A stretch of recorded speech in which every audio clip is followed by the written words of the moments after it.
라는 말씀으로 함께 말씀을 나누고자 합니다. 좌우에 있는 분과 인사할까요? 한 주일 동안 평안하셨습니까? 잘 지내셨습니까? 네, 오늘 말씀은 나도 그를 알지 못하였다. 우리가 믿음이라고 하는 거, 말씀을 깨닫는다라고 하는 거, 안다라고 하는 것이 그냥 머리로만 아는 것이 아니라 그냥 이렇게 머리로만 안다고 얘기할 수 있을 거예요. 내가 알지. 그리고 우리가 말씀을 또 이해한다는 것이, 말씀을 안다는 것이 내가 공부하고 암기해서, 내가 계속 암기해서 아는 것하고, 또 내가 하나님의 말씀을 경험하고 성령 하나님의 은혜를 통해서 깨닫는 것하고는 굉장히 큰 다른 의미가 있습니다. 만약에 암기해서 많이 안다라고 한다면 머리가 세상적으로 똑똑하고 암기력이 좋은 사람이 아마 말씀을 많이 아는 사람일 거예요. 근데 하나님께서 말씀을 안다라는 그 안다는 것의 원어를 보면 야다라고 우리가 말하는 거죠. 야다는 부부관계에 서로의 안다. 부부관계는 숨김이 없잖아요. 모든 것을 알고 경험함을 통해서 알아가는 것이 하나님을 안다라고 표현하고 있어요. 오늘 말씀을 통해서 우리가 하나님을 알기를 소망합니다. 머리로만 지식적으로 알아가는 하나님이 아니라, 그 먼 하나님이 아니라 실질적으로 우리 삶 속에서 하나님을 경험함을 통해서 깨달아지는 그 삶을 통해서 알아지는 그 아는 그 역사가 우리 삶 가운데 있길 소망합니다. 욥기 42장 5절에 보면 내가 주께 대하여 귀로만 하였사오나 이제는 눈으로 주를 배웁나니 라고 말씀합니다.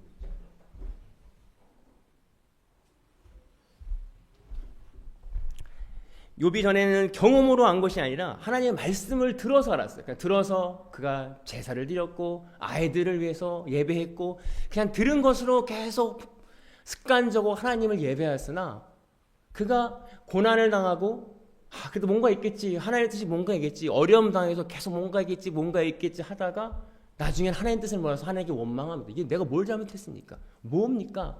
그랬을 때 창조주 하나님, 네가 이 땅을 지을 때 네가 어디에 있었느냐? 그 창조주 하나님의 주권의 이야기를 들으면서 그가 이때까지 내가 내 중심적으로 내 생각으로 하나님을 생각했구나, 오해했구나. 그때 회개하면서 하나님의 주권을 인정하면서 했던 말이, 예전에 내가 귀로만 들었사오나 내가 이제 눈으로 보나이다. 눈으로 본다는 건 뭐냐면 하나님이 어떤 형상을 본다는 게 아니라 하나님의 말씀이 이거구나. 내가 이때까지는 내 머리로만 들었구나. 내 귀로만 들었구나. 이제 내 눈으로 직접 주를 배운다고 고백하고 있습니다. 이것이 회개입니다. 오늘 우리 말씀을 통해서 우리 귀로만 듣는 말씀이 아니라 눈으로 보는 말씀이 되기를 소망합니다. 오늘 세례 요한이 하나님을, 예수 그리스도를 보는데, 사실 세례 요한과 예수님은 친척 관계에서 이미 알고 있었어요. 그가 알고 있었으나 실제로 성령 하나님의 은혜를 통해서 예수님이 하나님의 어린 양, 이 세상 죄를 지고 가는 하나님의 어린 양으로 보여졌습니다. 그래서 그 본다는 건 그냥 아는 것이 아니라 깨달아지는 거예요. 하나님의 보내신 메시아구나. 바로 그분이 내 뒤에 오시는 그분이구나라고 깨달아졌다는 거예요. 오늘 이 깨달음이 저와 여러분들에게도 있기를 소망합니다. 본문 29절에 보면 이튿날 요한이 예수께서 자기에게 나오심을 보고 이르되 보라, 세상 죄를 지고 가는 하나님의 어린 양이로다. 단순히 눈으로 보는 것이 아니라 세례 요한이 깨달아진 거죠. 예수님의 형상을 보고 저분이 바로 세상 죄를 지고 가는 하나님의 어린 양이구나. 여러분, 우리가 잘 알다시피 예수님이 고향에서는 선지자로 인정을 받지 못했습니다. 그곳에서도 병자를 일으켰지만 저 사람이 우리가 알고 있는 요셉과 마리아의 아들 아니냐 하면서 예수님을 인정하지 않았어요. 왜냐하면 그들의 관점과 세계관에서는 한 사람의 아들이었기 때문에. 그래서 예수님이 선지자가 자기 본토에서 인정받지 못한다 하시면서 다른 마을로 갔죠. 그러나 오늘 세례 요한이라고 하는 친척의 눈에서 그 시점은 인간의 눈이 아니라 하나님의 눈으로 예수님을 바라봤다는 거예요. 말씀을 보았다는 거예요. 오늘 저 여러분들이 본다라고 하는 것이 얼마나, 우리 시각적인 판단이 얼마나 무서운지 몰라요. 우리가 최초의 아담과 하와의 범죄가 뱀의 꼬임에 넘어가 선악과를 보니 먹음짓도 하고 보암짓도 하고 지혜롭고 할 만한 아주 굉장히 좋게 생겼다라고 보여지는 시각적인 것에 넘어갑니다. 우리가 시각적인 그 판단이 우리에겐 다 있다는 거예요. 모든 죄가 어떻게 보면 이 보는 것을 통해서 흘러나왔다라고 하는 것입니다. 오늘 우리는 우리 가치와 기준에 따라 살아갑니다. 내가 눈은 반점, 저 사람은 잘생겼네. 저 사람은 옷을 어떻게 입었네. 우리 슬쩍 지나가도 잘 보이는 것이 있고요. 우리 그 보여지는 그 시각적인 이 데이터와 이것이 우리를 판단하게 만듭니다. 판단하고 싶지 않아도 판단이 자동적으로 올라오는 게 우리의 인간의 본성이다라고 하는 거예요. 우리가 어떨까 하면 이 판단의 기준에서 하나님의 눈으로 본다는 것이 가장 큰 은혜입니다. 제가 예전에 몰랐는데 내가 왜 아이들과 이렇게 육아를 하면서 가장 힘든 부분이 무엇일까 잘 몰랐는데 최근에 그런 마음이 들더라고요. 내가 아이들의 기준에서 생각하지 못했구나. 내가 한번 말하면 들어야지. 왜 안 할까? 근데 제가 아이들 눈에서 생각하잖아요. 내가 아이 때도 그랬을까? 아이들은 이해하지 못할 수도 있겠다. 그렇지. 아이는 한번 말해도 기억을 못할 수도 있지. 아이의 시선과 아이의 눈높이에서 생각해 보지 않았던 저를 보게 되는 거예요. 마찬가지로 하나님의 시선에서 하나님은 나를 하나님의 기준에서 나를 판단하는 것이 아니라 내 기준에서 나를 판단했기 때문에 그나마 내가 살아있지. 만약에 하나님의 기준에서 나를 판단하신다면 난 이미 죽었구나. 하나님은 나를 아시고 끝까지 참고 기다려주시고 아직 내가 준비 안 됐기 때문에 조금 실수해도 기다려주시고 조금 열심히 못해도 아직 내가 준비 안 됐기 때문에 기다려주신 그 은혜를 깨달으니 하나님도 나에게 나의 눈높이에 맞추셨는데 내가 너무 내 기준과 판단으로 아이들을 그렇게 높게 본 건 아닌가. 그러고 나서 이제 아이들을 보니까 그냥 귀여운 거죠. 그래 아이들은 아이들이지. 내가 너무 내 기준에서 생각했구나. 동일하게 우리가 하나님의 은혜를 받고 하나님의 시선으로 이웃을 바라봤을 때 비주얼이나 내 판단 기준이 아니라 그 사람 한 사람의 영혼을 바라보게 됩니다. 자유를 바라봤을 때 그렇지. 너무 아름답다. 비주얼이 아름답다는 게 아니라 우리 하나님의 눈을 가지고 그 시선으로 바라보면 한 영혼이 보이는 거예요. 그래서 사랑하게 되는 거죠. 우리가 어떻게 내 기준과 판단으로 옆에 사람을 사랑할 수 있겠습니까? 다 미달인데. 그러나 하나님의 눈을 보면 하나님의 시선으로 보면 사랑할 수 있는 영적인 눈이 생긴다는 거예요. 오늘 저 여러분들이 이 영적인 눈을 갖길 소망합니다. 그래야 사랑할 수 있어요. 예수 그리스도 성령 하나님의 은혜를 통해서 보지 않으면 비판거리가 투성해요. 너무 많아요. 왜냐하면 우리의 판단 기준에 다 미달되기 때문에. 그러나 하나님이 나에게 오셔서 영적인 눈을 바라보면 그냥 이쁜 거죠. 왜냐하면 예수님이 하나님이 우리를 그렇게 바라보고 계시기 때문에 그렇습니다. 그때 세상 죄를 지고 가는 하나님의 어린 양을 요한이 보았습니다. 요한이 첫 사역을 시작했을 때 했던 말은 회개하라, 천국이 가까이 왔다. 회개하라는 의미는 뭐냐? 죄를 졌기 때문에 그래요. 죄를 어떻게 해결할 거냐? 죄의 문제에 있어서 이걸 어떻게 할까? 어떻게 나의 죄를 해결할까? 세례를 받고 고군분투했지만 영원히 해결될 수 없는 그 상황 가운데 그 상황에서 빛처럼 다가오신 분이 예수 그리스도. 세상의 모든 죄를 지고 가는 하나님의 어린 양이다. 이걸 본 건 희소식이에요. 그 사람에게 드디어 내 죄를 해결할 방법이 있다. 우리의 죄를 해결할 방법 오직 예수 그리스도를 본 것입니다.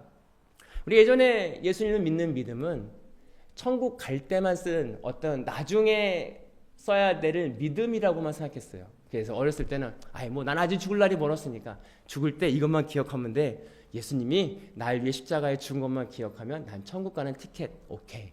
그래서 어떤 세상 속에서 두려움, 걱정, 짜증남 이런 육적인 거에 대한 신경 없이 죽을 날을 기다리는 거죠. 그리고 지금은 잠깐 참아야 돼. 그래 어려워도 참자. 나중에 하늘나라 갈 거야. 지금은 어려워도 나는 하늘나라 갈 거야. 어떻게 보면 그 희망으로 현재의 삶을 버티는 거에만 치중됐던 것 같아요. 근데 그 죄의 문제에 있어서 지금 현재 있는 나의 죄의 문제에 있어서는 조금 보지 못하고 나중에 해결하자. 그러나 오늘 세상 죄를 지고 가는 하나님의 어린 양이라고 하는 이 표현은 그 당시에 죄의 문제를 해결할 수 있는 유일한 방법을 그가 본 것입니다. 로마서 6장 14절에 보면 제가 너희를 주장하지 못하리니 이는 너희가 죄법 아래지 아니하고 은혜 아래 있음이니라 라고 말씀하고 있죠. 오늘 예수 그리스도가 우리를 위해 십자가에 돌아가심을 통해서 한 번에 해결하셨어요. 그랬다면 예수님을 믿는 믿음을 통해서 우리의 안에 있는 죄성도 해결할 수 있습니다. 그런데 이건 우리가 간과해요. 어떻게? 그럼 오늘 세상죄를 지고 하는 어린 양을 보았다는 그 믿음은 뭐냐면 나도 예수 그리스도와 함께 내 안에 있는 죄성을 해결할 수 있는 희망이 있다는 거예요. 오늘 이 희망을 믿는 믿음이 있다면요, 오늘 내 삶 속에 있어서는 수많은 악함들과 죄성들을 예수 그리스도와 은혜를 통해서 참 자유를 누릴 수 있는 희망이 있다는 거예요. 그래서 이것을 희망을 가지고 우리는 늘 주님 앞에 구할 수 있는 힘이 생긴다는 거예요. 제가 이번 주에 묵상하면서 내가 너무 내 안에 이건 어쩔 수 없는 거야. 그냥 무시하고 끌고 왔던 나의 연약함들이 있습니다. 이 연약함을 예수님은 기다리고 해결하고 참 자유를 누리시려고 하는데 나는 여전히 어쩔 수 없는 거야로 그냥 이걸 치부하고 계속 끌고 왔던 내 모습을 보게 됐다는 거예요. 여러분, 우리가 하나님 예수 그리스도의 은혜를 통해서 나의 연약함을 해결할 수 있다면, 그 믿는 믿음이 보인다면 엄청난 전투력이 올라갑니다. 그렇구나. 예수님과 함께 죽을 때 내가 이 악함을 해결할 수 있는 분이 바로 예수 그리스도의 은혜를 통해서 가능하구나. 이제 나도 해야지. 우리 안에 이것들을 바라볼 수 있는 은혜가 있기를 소망합니다. 우리 연약함들, 지금 이 시간에 치부해버렸던, 난 어쩔 수 없다라고 하는 치부해버렸던 것들이 있다라고 한다면 예수 그리스도의 십자가의 은혜를 통해서 그것을 해결할 수 있어요. 함께 참 자유를 누릴 수 있다는 것입니다.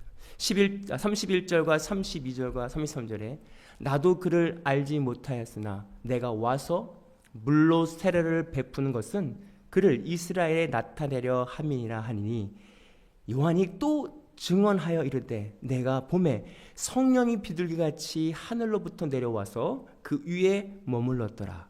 나도 그를 알지 못하였으나 나를 보내어 물로 세례를 베푸라 하신 그이가 나에게 말씀하시되 성령이 내려와서 누구 위에든 머물러 것을 보거든 그가 곧 성령으로 세례를 베푸신 인 줄 알라 하셨기에 라고 말씀하고 있습니다. 세례 요한이 2번이나 강조해 얘기해. 나도 몰랐어. 나도 몰랐거든.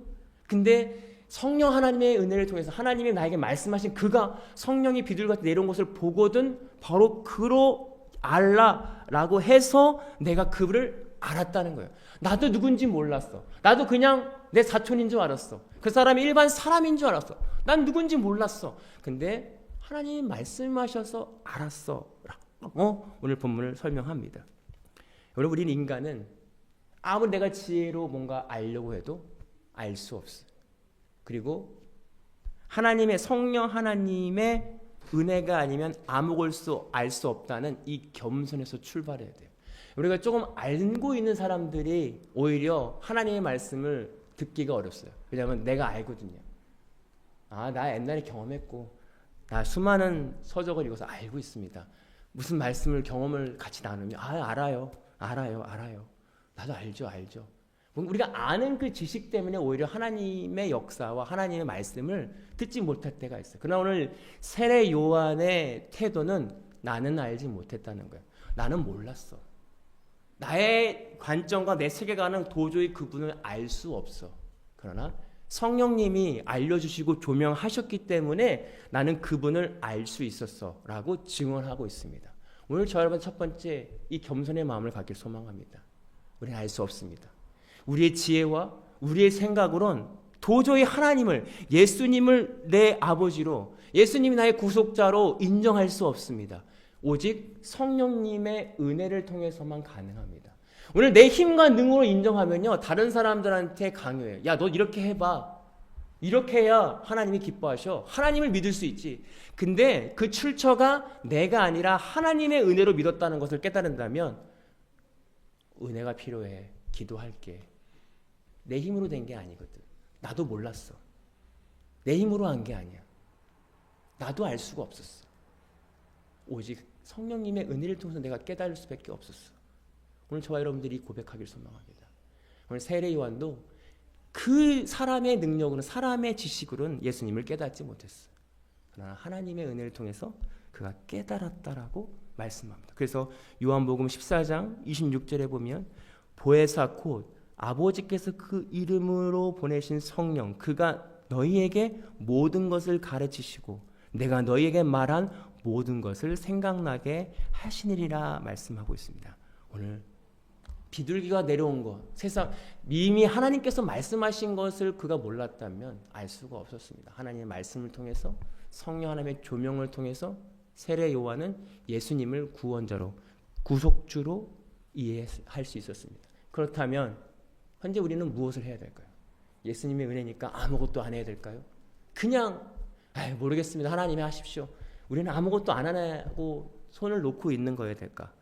마태복음 7장 7절과 8절에 보면 구하라 그리하면 주실 것이요 찾으라 그리하면 찾아낼 것이요 문을 두드리라 그러면 너에게 열릴 것이니 구하는 이마다 받을 것이요 찾는 이는 찾아낼 것이요 두드리는 이에게는 열릴 것이니라.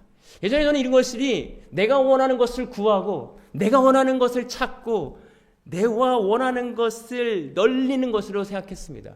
그러나 오늘 이 본문의 앞뒤절을 보면 그것이 아니라 우리의 죄성을 찾는 것입니다. 근데 우리가 하나님의 뜻을 구하는 거예요. 하나님, 내가 어떻게 하나님을 볼 수 있습니까? 주님 보기를 원합니다. 주님의 뜻을 알기를 원합니다라고 구하는 거예요. 우리가 구하는 기도가 바로 여기에 있습니다. 우리가 열심히 구해야 됩니다. 하나님, 내가 내 육안밖에 지금 이 말씀을 볼 수 없습니다. 말씀이 이해되지 않습니다. 말씀이 이해될 수 있도록 도와주십시오. 성령 하나님의 은혜가 필요합니다. 이 말씀이 누굴 위한 말씀이 아니라 오늘 우리에 대한 말씀이라는 거예요. 내 마음을 보는 거울이 될 수 있는 거예요. 내 마음을 봐야 되는데 하나님, 내가 아직도 이 말씀으로 나를 볼 수 없습니다. 나를 보기를 소망합니다라고 구할 때 하나님의 뜻을 위하여 구할 때 그 뜻을 알려주신다고 말하고 찾는 건 이 말씀을 통해서 하나님 내가 이 상황을 통해서 이 환경을 통해서 이 사람을 만나고 이런 어려운 고난을 통해서 나는 나의 악함은 무엇을 찾아야 됩니까? 하나님 원하시는 뜻이 뭐예요? 대체 이 상황은 나에게 왜 허락하셨습니까? 내 악함을 찾는 거죠. 어떤 것을 해결해야 됩니까? 이 상황을 통해서 나는 어떤 것을 해결해야 하나님이 기뻐하실 수 있습니까? 라고 우리 해결할 것들을 찾는 것입니다. 그러면 찾아낸다라고 오늘 말씀하고 있어요. 없겠지. 우연히 된 거지. 길 가다가 우연히 넘어진 거겠지. 아니, 우리 모든 상황들이 하나님의 은혜 가운데 고난을 주시고 어려움을 주시는데 뭐냐면 우리의 해결할 걸 찾아내라는 거예요. 우리의 악함을 찾아내라는 거예요. 근데 우리는 거기에 관심이 없어요. 우리에게 이걸 멀리 어려움이 없기만은 관심이 있지 우리 안에 찾아내야 될 회개할 거리는 관심이 없다는 거예요. 여기서 찾아낼 것이요라고 하는 건 너희 반드시 내 내면 안에 있는 너희가 회개할 것, 하나님께 갖고 와야 될 것을 찾아낼 것이다. 여기 열린다는 건 뭡니까? 두드려라 열릴 것이다. 천국은 침노하는 자의 것입니다. 여러분, 우리가 하나님과 함께 동행하면서 나는 걱정이 없게 내 모든 진리가 너희를 자유케 하리라. 이거는 나의 거리가 멀어. 아니죠. 침노하는 것입니다. 하나님 약속하셨지 않습니까? 나에게 참 자유를 주신다고 약속하신 그 약속을 믿고 기도하는 거죠. 두드리는 것입니다. 하나님과 함께하면 모든 것이 영적인 눈으로 새롭게 다가온다고 말씀하셨고 이 땅의 것이 가치 있는 것이 아니라 하늘의 것이 가치 있다고 느끼다고 말씀하시지 않았습니까? 내가 이 땅의 소망이 아니라 하늘의 가치를 사랑하는 자로 살기 원합니다라고 두드리는 거예요. 두드리는 것입니다. 침노하는 거예요. 그러면 그 말씀을 붙잡고 기도할 때 열리는 거예요. 영적인 세계가, 새로운 세계가 열리는 것입니다. 오늘 저 여러분들이 이 기도하길 소망합니다. 그냥 막 놓고 있는 것이 아니라 하나님의 은혜를 구하는 것이죠. 구하고 찾고 두드리는 거예요. 우리 마음속에 이 말씀을 통해 내가 회개할 것이 무엇인지를 찾아가는 것입니다. 이것이 보물찾기입니다. 어디 땅을 사고 어디가 올라간다 이 보물이 아니라 내 마음속에서 해결되지 않은 그 해결거리를 찾아서 예수 그리스도의 십자가의 은혜로 해결되어지는 거, 하늘나라 갈 때까지 이 거룩으로 나아가는 거, 이것이 보물찾기인 거예요. 찾고 두드려서 하나님의 은혜로 평안함을 경험하는 저와 여러분들 되길 소망합니다. 오늘 이것은 우리의 힘과 능으로 할 수 없습니다. 할 수 없는 내가 예수 그리스도와 함께 죽을 때가 가능해요. 이 죽음은 생명의 죽음입니다. 이것이 생명의 죽음으로 인식되어지고 믿어지는 게 은혜예요. 먼저 믿고 먼저 받은 그 예수님의 맛을 본 사람들의 증언을 통해서, 성경의 수많은 증언들을 통해서 우리는 깨닫습니다. 이 사람들도 그 맛을 보았구나. 예수 그리스도의 맛을 보았기 때문에 이렇게 증언하는구나. 이것은 머리로 이해되는 증언이 아니라 하나님을 경험해서 예수 그리스도를 깨달아서 경험을 통해서 알아가는 그 고백이 우리 삶 가운데도 흘러넘치기를 소망합니다. 기도하겠습니다. 사랑의 하나님, 감사합니다. 저희는 힘이 없습니다. 그러나 우리가 구할 것은 우리의 하나님의 뜻을 구하고, 우리가 찾을 것은 우리의 연약함을 찾고, 우리가 두드리는 것은 하나님의 약속을 두드리고 하나님의 언약을 두드려서 영적인 그 눈을 갖기 위하여 끊임없이 두드릴 수 있는 우리 모두가 될 수 있도록 인도하여 주옵소서. 감사하며 예수님의 이름으로 기도하옵나이다. 아멘. 지금은 우리 주 예수 그리스도의 은혜와 아버지 하나님의 극진하신 사랑하심과 성령님의 감화 감동 교통하시는 은혜가 오늘 말씀을 통해서 구하고 찾고 두드리기로 결단하고 돌아가는 모든 성도들 머리 위에 이제로부터 영원토록 함께 하시기를 간절히 축원하옵나이다. 아멘. 감사합니다. 한 주 동안 승리하시고 다음 주에 뵙기를 소망합니다.